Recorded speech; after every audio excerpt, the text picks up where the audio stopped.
श्री कृष्ण। कभी कभी हमें लगता है हमें जो ज्ञान प्राप्त है वही सबसे श्रेष्ठ है,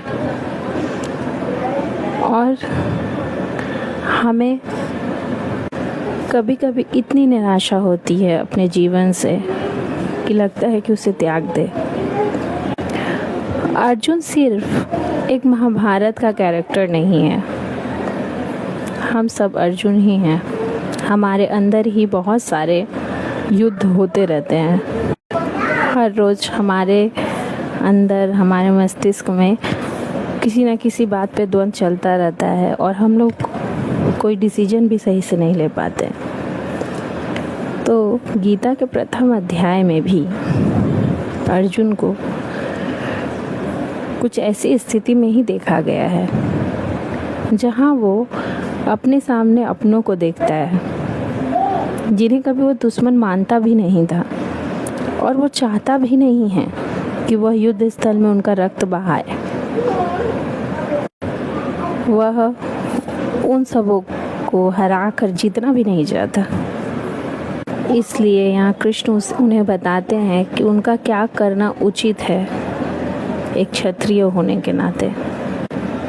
वो एक बहुत ही अच्छे इंसान हैं, अच्छी सोच है उनके मन में कृषि के प्रति ईर्ष्या नहीं है।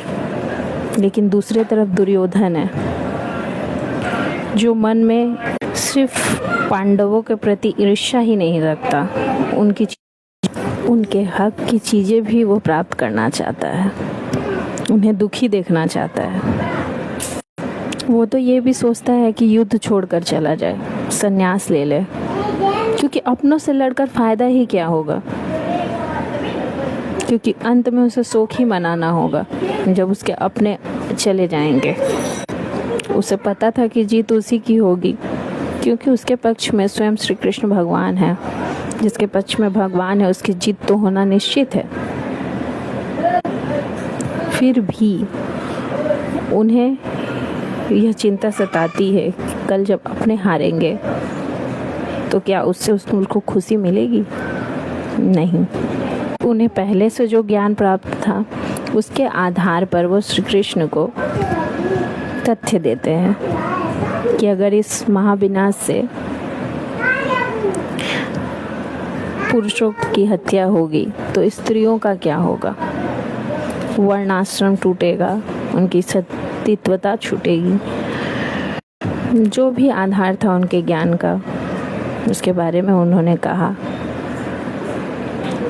कि अंतिम संस्कार या बहुत सारे जो नियम है वो करने होते हैं जिससे कि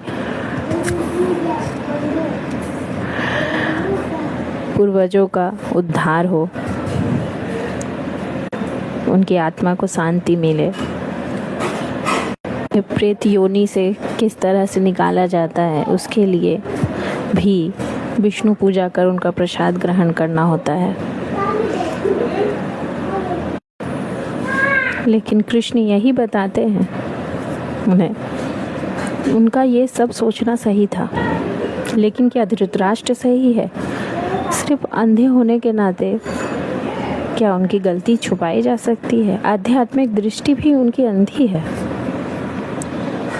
और धृतराष्ट्र को पता है मेरे पुत्र भी सही नहीं हैं, वो धर्म के मार्ग पर नहीं हैं, वो आध्यात्मिक तौर पे वो भी अंधे हो चुके हैं।